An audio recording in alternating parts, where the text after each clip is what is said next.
Hello, New Mexico, and welcome to another episode of Around the Roundhouse, a podcast featuring the policies, politics, and personalities of our beautiful land of enchantment. I'm your host, Daniel Chacón. Our guest this week is Doña Ana County Clerk Amanda López Askin, who is seeking the Democratic nomination for New Mexico Secretary of State in the upcoming June 2nd primary election. López Askin is a native New Mexican who was born and raised in Las Cruces, and who has scored some major endorsements in her primary race against Santa Fe County Clerk Catherine Clark. Those endorsements include U.S. Senator Martin Heinrich, U.S. Representative Gabe Vasquez, Governor Michelle Lujan Grisham, and New Mexico's current Secretary of State, Maggie Toulouse Oliver.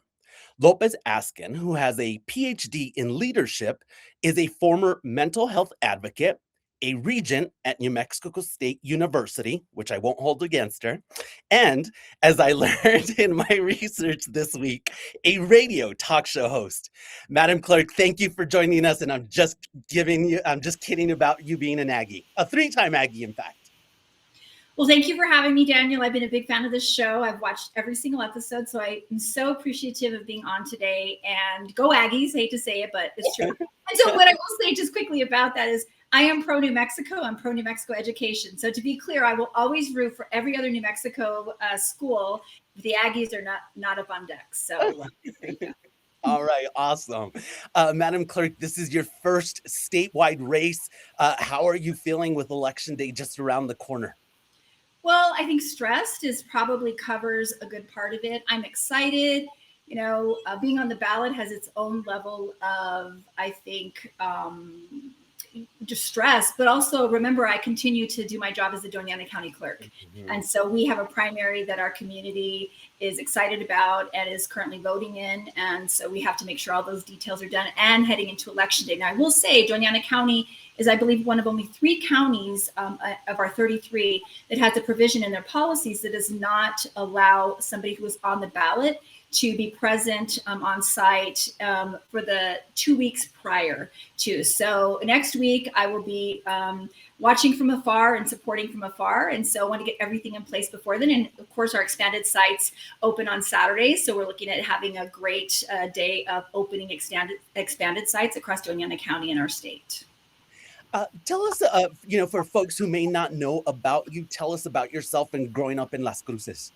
One of the challenges, Daniel, that I found on this basically campaigning statewide is I'm a collectivist culturally, right? I grew up with a strong level of Catholicism and we work as a team. So it's one of the challenges I have is saying I.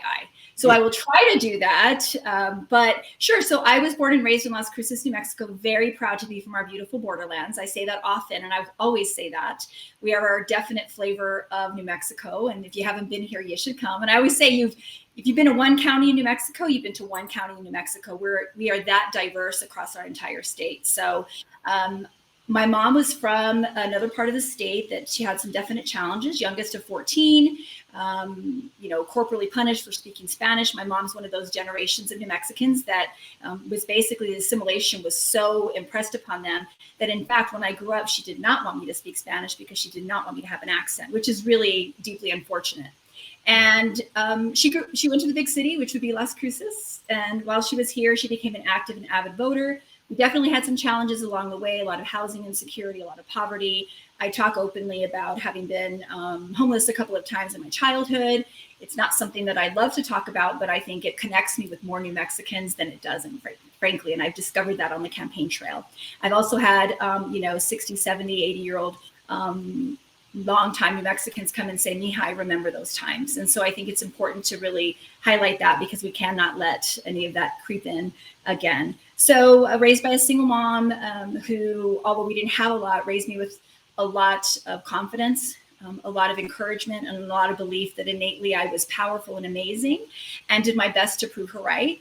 And so I became a 3-time Aggie. I used a lot of my skills my lived experience to develop skills in the helping field. So I worked in the mental health field and advocacy in adolescent health, suicide prevention. I was a clinician that supported young people in crisis at a psychiatric hospital and rescued a lot of dogs along the way. So a lot of times people know me in Las Cruces as the dog lady because I fostered over 200 dogs from my own home and have been active in the animal rescue community for about 20 plus years.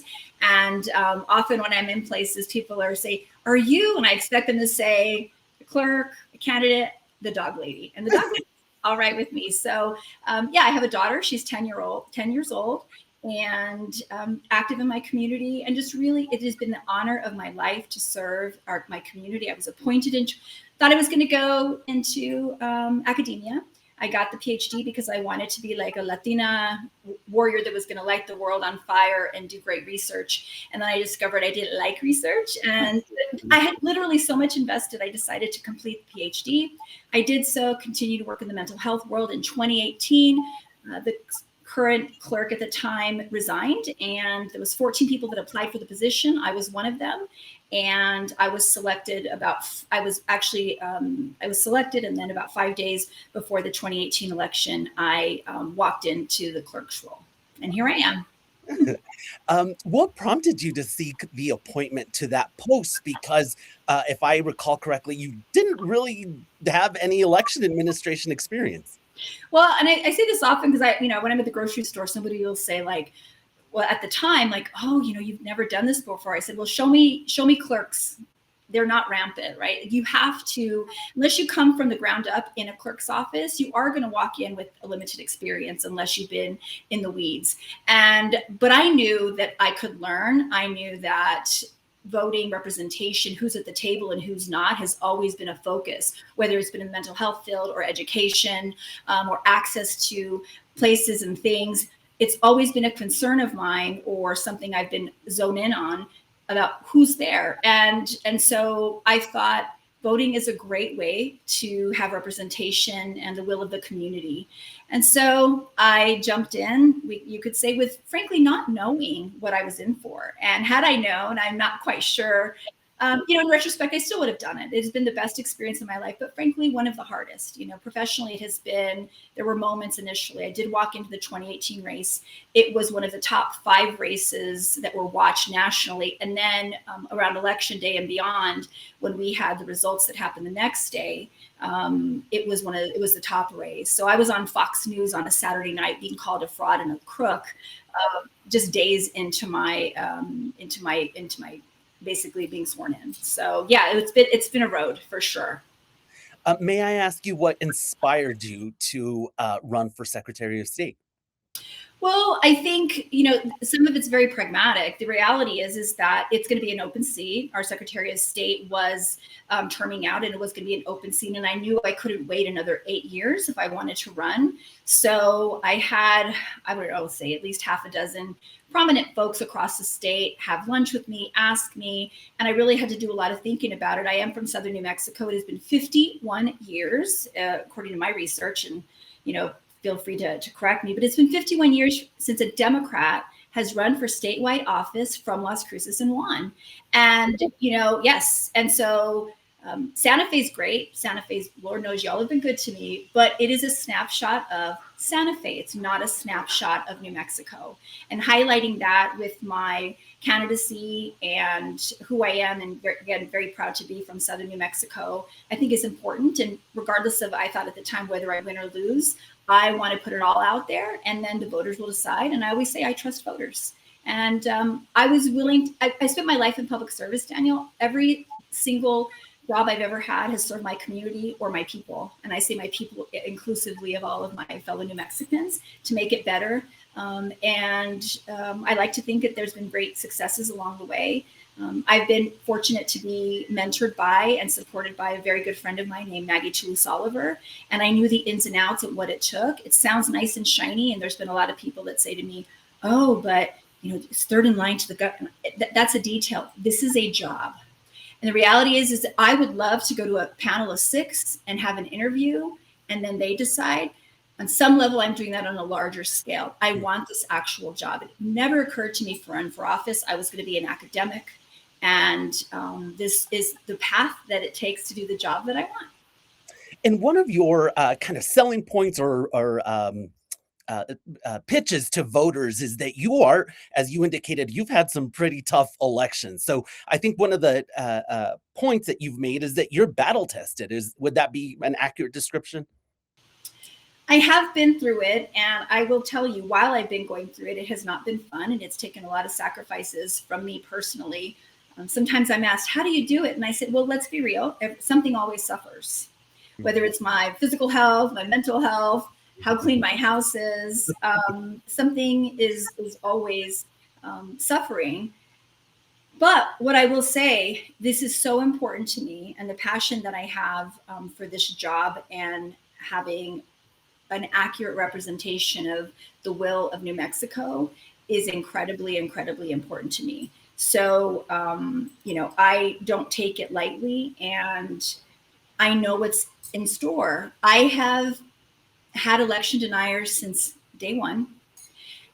We have one of the top, I should say top, I use that word loosely, election deniers that are from my community.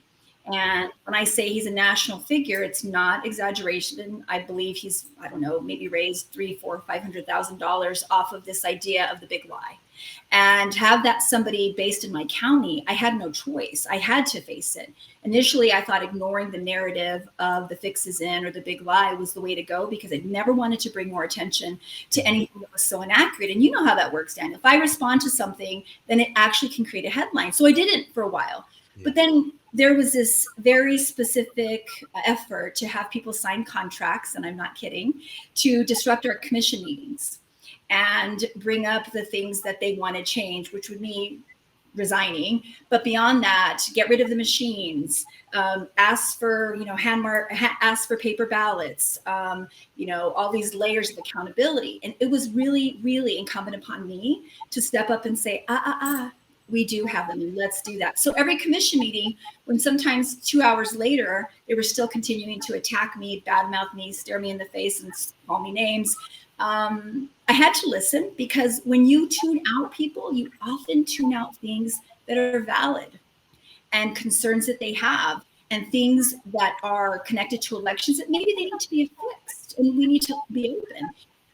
So what I would do is I would rebut those mistruths and that malinformation, because it was meant to deceive.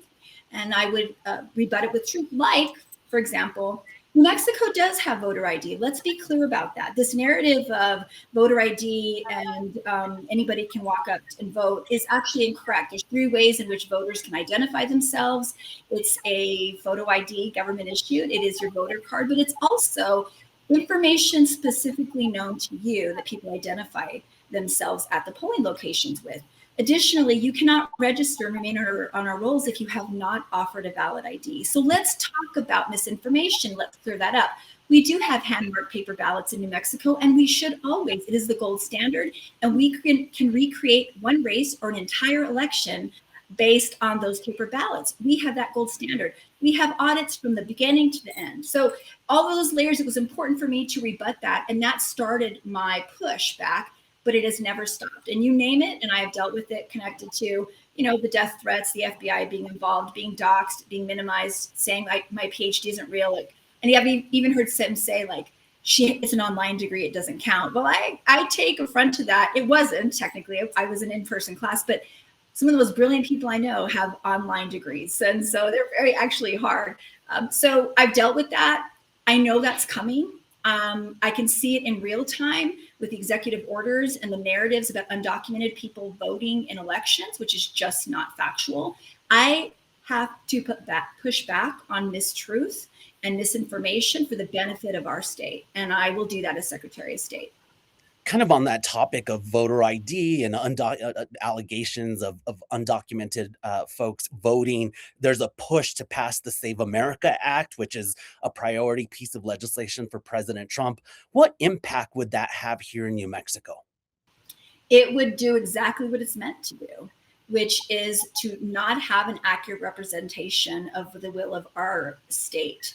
And so it would create barriers for the folks that already do not feel like they are invited to what I call the table of democracy.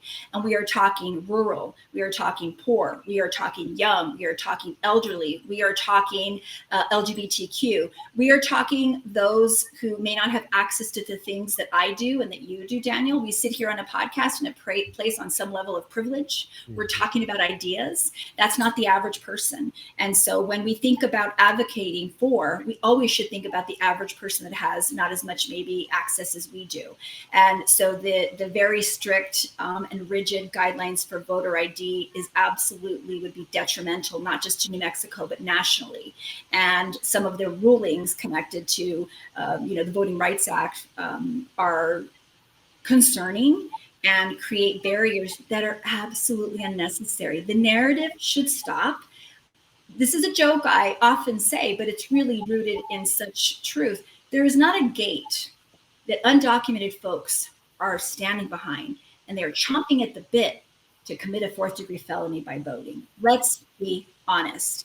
Immigrants generally want to improve their community, work hard, and contribute like the rest of us.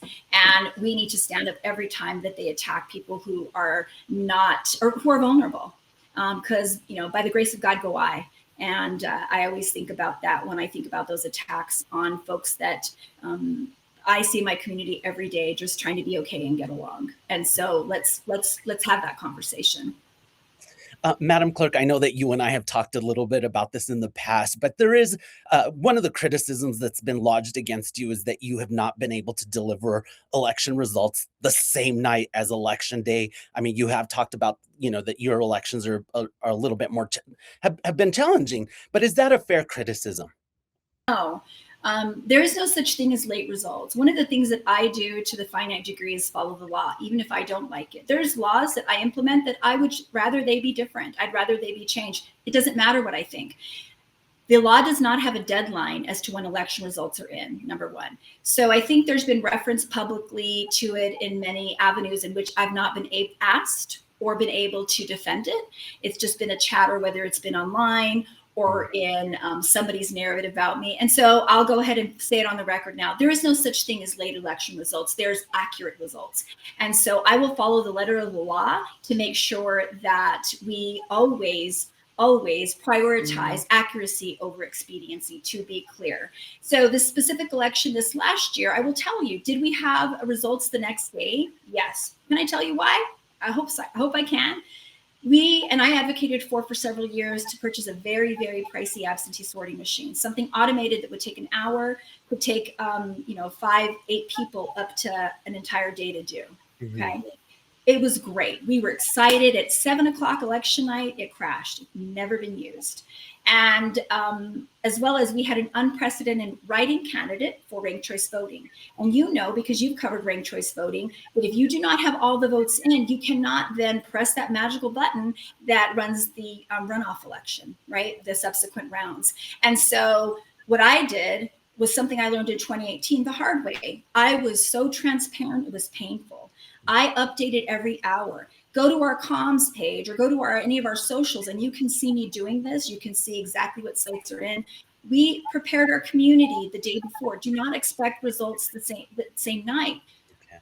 When you communicate and over communicate that, I didn't get a lot of heat from my community for it. There was no story about it because they knew, and I built that trust over 8 years. And you want to know what I do when our office has a misstep, regardless of whether I'm responsible or not?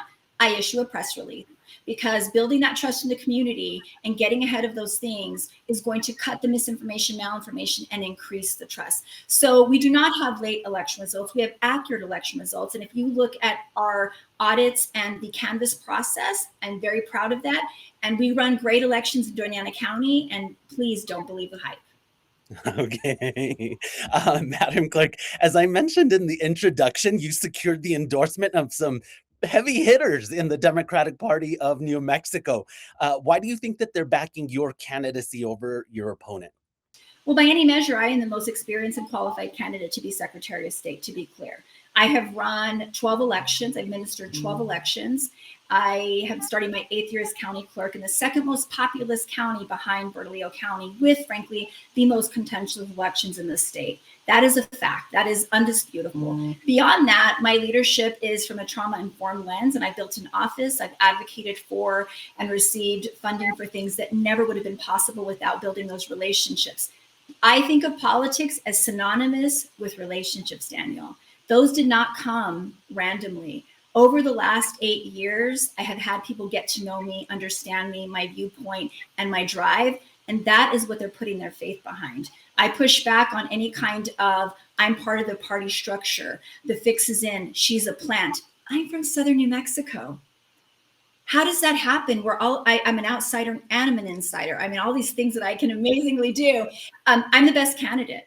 And I think those folks and the exhaustive list that I think I've sent to you, which also include organizations. And, I was endorsed by the OK Tribe, which is a northern, with their northern people, because I sat down and had conversations with them repeatedly, and they feel my passion and advocacy. And I can be intense, which is a wonderful and a terrible thing, but they felt it, and they know that intensity and that drive will be on behalf of them, will be on behalf of the access to the ballot box, will be on behalf of my fellow New Mexicans, regardless of how they vote. And they took that and ran with it. And I'm very happy to receive those endorsements. And to be clear, I didn't reach out and necessarily ask for them. They looked at the race and all the factors in and saw two good candidates, and they made a decision. And I am deeply appreciative. And I hope that folks who are looking at those know that those individuals have vouched for me, and they're saying I'm the best candidate. And I hope that people take heed of that when they do walk into the ballot box.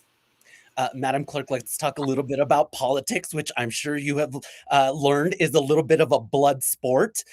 Your opponent's campaign lodged a complaint against you this week, alleging an apparent violation of campaign advertising disclaimer requirements.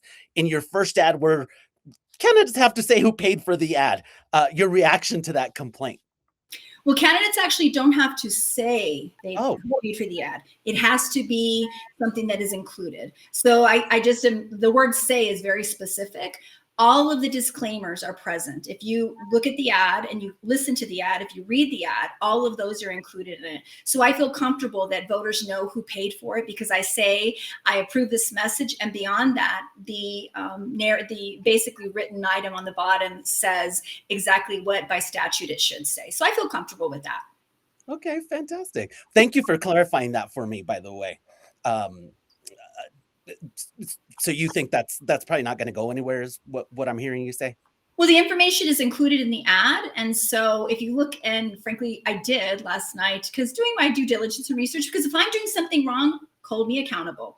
If I am doing something or breaking any kind of gray area in the law, let me know and we will fix it. But having watched literally every other candidate's ad, that would be the governor's, it's all the same, that those are included in that as well. So I don't think that I'm breaking any ground in saying it and including it in a written form. Okay.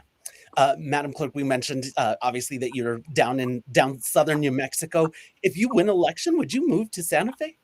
Well, I mean, I would need to be in Santa Fe for sure. I think there's, will be a transition. I do have a 10-year-old. I have to take all of her needs as a priority. And anybody who is a parent or parents somebody, regardless of whether they've given birth to them, understands that they don't have a choice. And so we will figure it out. But yeah, I need to be present. I need to be doing the things that a Secretary of State does, which is build relationships connected to our legislators. And frankly, I have a lot of great relationships, and I'm fortunate. Be a presence, advocate for my office, advocate for funding, show how and why we need what we need. Be at the table when decisions are made about voting rights. And so the answer is yes, I would. And I'm ready. Like I said, Santa Fe's been good to me. I love the real Santa Fe, what I say. It's not necessarily focused just around the Roundhouse. So right. I'm excited for that for sure. So with June 2nd, just I can almost, I feel like I can touch June 2nd. What is your plan for the remaining time of this campaign? I am going to continue to have conversations like this. This one just happens to be, is going to be aired, but that's not necessarily the case. I can think of 5 or 6 different things that I'm doing between now and Election Day that connects me with voters in the North, in the Northwest, in the East part of our state. And I'll continue to build those relationships and hope to earn folks' vote. And then at the end of the day, or the end of Election Day, or the next day, I will listen to voters and respect it, and then turn around and support whoever the Democratic nominee is. Okay. Well, Madam Clerk, I know that you, we were trying to figure out a good time to record today. So I know you have a super busy schedule, not only with your campaign, but with your current responsibility as Doña Ana County Clerk. Am I missing anything to ask you? Are there any kind of parting words that you would like to leave for voters? I would just say I want to just thank my fellow New Mexicans. I have been across the state, and the reception that I have received has been stellar. And whether I walk away and somebody is voting for me or not, I always learn something. And I always say I went to a very specific Democratic event that was I don't know, there's 300, 400, 500 people there, maybe. It was outside, and had a lot of great conversations. But the person I learned most from was the catering manager, who had changed his party affiliation. He and his family, he was a first generation. His wife was actually working the catering gig as well. And he had changed his party affiliation to Republican and voted for Trump. And we had that conversation about the whys, and taking that in and learning from that. Those are a perfect example of what we need to do as New Mexicans, is to understand each other, humanize each other, not vilify each other, and recognize that the biggest issue for Latino voters is not necessarily immigration, it's the economy and wanting to take care of their families. So I am grateful for the receptions I've received all across our state. And I will give a big thank you to my home county of Doña Ana, who on my worst days has propped me up. I am a product of the Las Cruces public school system. I'm a 3-time Aggie. Education is the great equalizer. And had it not been for the help and support and encouragement of my community and very specific people in it, I would not be here, and know that my heart is full of gratitude regardless of how this campaign ends. But I hope it ends in a win. Okay, well, I'm looking forward to June 2nd, and as I told all the candidates, buena suerte, and thank you so much, and thank you. All right, gracias. Appreciate you all so much. Thanks for taking the time, and I'll see you soon. Okay, and thank you as always to our viewers and listeners for tuning into Around the Roundhouse. Join us every week as we talk to newsmakers in the political realm by subscribing to our podcast through Spotify, Apple, YouTube Music, or wherever you get your podcasts. For the latest developments, including our coverage of this election and everything else happening in New Mexico, follow our coverage online at santafenewmexican.com, where you can also subscribe to our political newsletter, the Roundhouse Report, which I will work on after this podcast ends, and we're going to have some juicy stuff in there. So make sure to subscribe, if I can say that word. Until next time, I'm Daniel Chacón, and I've been drinking too much coffee, and this has been Around the Roundhouse. Thank you again.